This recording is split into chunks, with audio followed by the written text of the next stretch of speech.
Guys আমি এতিয়া যাবলৈ ওলাইছোঁ মানে দেৱীমা আশীৰ্বাদ ল'বলৈ গৈ আছোঁ আৰু এতিয়া ভণ্টি এইয়া স্কুটি ষ্টাৰ্ট ঠাণ্ডা দিন যিহেতু স্কুটি ষ্টাৰ্ট লগতে মানে বহুত অসুবিধা হয় আৰু লগতে সকলোকে মানে দুৰ্গা পূজাৰ শুভেচ্ছা জনালোঁ আৰু এয়া জিলাপি খাবৰ কাৰণে মানে গৈ আছোঁ পূজা স্পেচিয়েল জিলাপি বুলিয়ে কয় আৰু চবে আমিও সেই জিলাপি খাই বোলে বৌহঁতে আনিব গৈ আছোঁ এতিয়া যাত্ৰা আৰম্ভ কৰিম কিন্তু স্কুটি ষ্টাৰ্ট হোৱা নাই কেনেকৈ যাওঁ তাকে ভাবি আছোঁ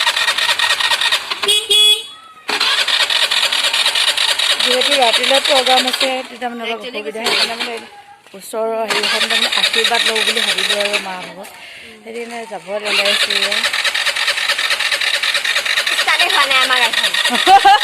ঠেলি দিয়া অলপ নেটত ঠেলি দিয়া তেতিয়া ষ্টাৰ্ট হ'ব ঠেলি দিয়া আমাৰ গাড়ী ষ্টাৰ্ট হৈ গ'ল এতিয়া আমি যাম আৰু এয়া গাড়ী আমাৰ ষ্টাৰ্ট হৈ গ'ল এতিয়া যাম আৰু যাত্ৰা আৰম্ভ কৰিম যাত্ৰা শুভ হওক ফাইনেলি আমি গৈ আছোঁ এয়া লোকেল জিলাপি খাবলৈ গৈ আছোঁ এয়া একা বেকা বাটেৰে মানে জংঘলৰ মাজত আৰু আমাৰ বাটটো এয়া গৈ আছোঁ দেই পামগৈ আৰু গৈ আছোঁ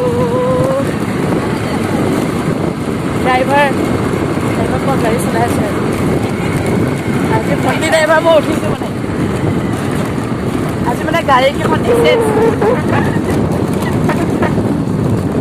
আজি মোৰ স্কুটিখনত নহয় আৰু আজি ভণ্টি স্কুটিত আহিছে যিহেতু মানে সন্ধিয়ালৈ প্ৰগ্ৰাম আছে আহিব চাবলৈ মানে এতিয়া মানে আৰু আখৰাও হ'ব সেইকাৰণে আমি মানে দৰ্শনটো কৰি আহোঁ বুলি ভাবিলোঁ আৰু পৰিয়ালৰ লোকে মানে জিলাপি খাম বুলি কৈ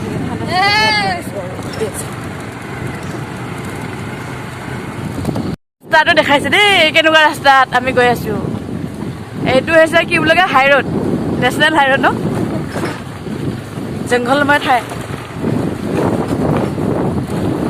তাৰ যেন মুভিখন শ্বুটিং কৰিব তাৰ যেন এয়া গৈ আছোঁ দেই অলপ মিষ্টেক হ'লে মানে অলপ দিগদাৰ হৈ যায় আৰু বৰষুণৰ দিনতো ক'বই নালাগে এইটো ৰাস্তাত মানে অসুবিধা হয় বহুত কিন্তু ইয়াতে মানে মদ ভাং খায়ো মানে একদম হেৰি হৈ নিচাত বাহিৰতো মানে এনেকুৱাত আহি থাকে আৰু অভ্যাস হৈ গ'ল তেনেকৈ ধৰি লওক আহা ব্ৰইলাৰ ফাৰ্ম গৈ আছোঁ পামগৈ আৰু পূজা মণ্ডপ পূজা লাগিছে বহুত দিনৰ মূৰত মহ দেখিছোঁ দেই মহ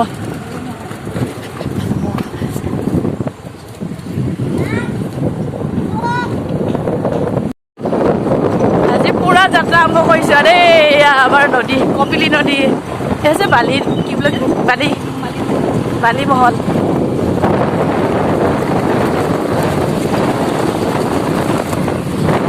গৈ আছোঁ এয়া এইখন হৈছে সেউজীয়া ধাননি পথাৰ এই মানে আমি ধান চান ৰুব আহোঁ আৰু এই ৰাস্তাতে মানে পূৰা দুপৰীয়া মানে নৰাচিঙা পিঠা পনা আদি কৰিলোঁ আৰু যি লৈ আনে আৰু গোল্লা চিল্লা লালমোহন চালমোহন ইত্যাদি হৈছে আমাৰ নদী মানে পাৰঘাট বুলি কয় নাও পাৰ হয় ইয়াতে পাৰঘাটটো বহুলৈ বুলি কয় সিফালে যাব পাৰে আৰু মানে কি বোলে মনোহা বহাগজাৰী নৱতীয়া এইবিলাকত মানে যাব পাৰে সেইটো চাইডে এইটো হৈছে ঘাট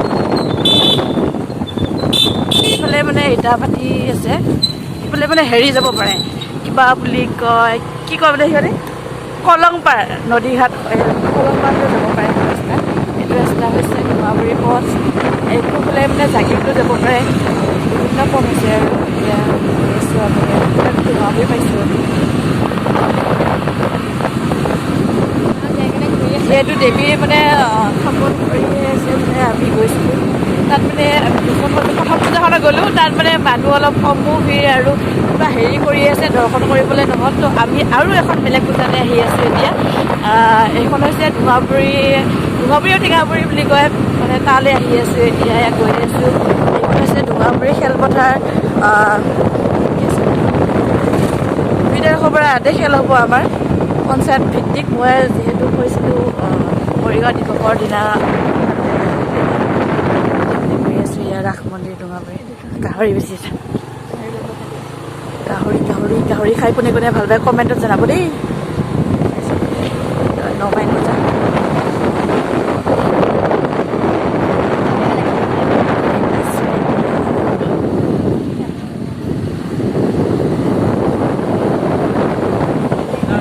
বজা সিহঁতে দুঙাবাৰী ফালে যায় আৰু বোলে স্কুল।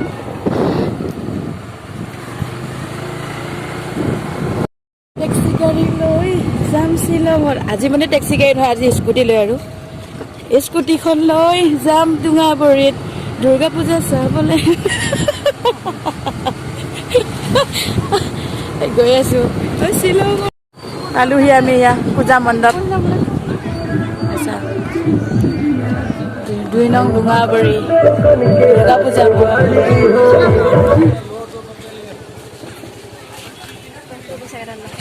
হাতত লৈ আছা তুমি?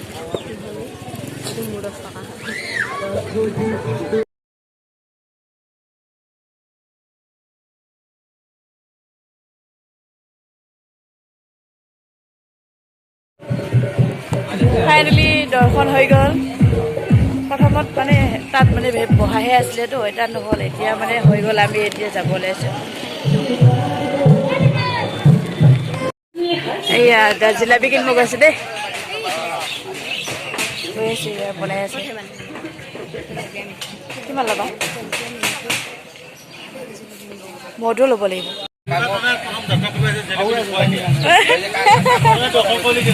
কৰিলোঁ সুনীলা বনাইহে আছে জিলাপি। ফাইনেলি আমি মিঠাই ল'লোঁ, পূজা মিঠাই। একো বজাৰ চজাৰ কৰা নাই যেনিবা, আৰু আহিবই লাগিব। এতিয়া ফাৰ্ষ্ট আহিছোঁ আৰু দেৱী মা বহাইহে আছে, কিন্তু ইয়াত অলপ হেৰি কৰিছে। ফাইনেলি দৰ্শন হৈ গ'লে অকলত টিংকা লাগি গৈছে। এয়া আজি ব্লগটো ইমানতে সামৰিছোঁ। তেতিয়া লালুক ব্লগ। Bye bye.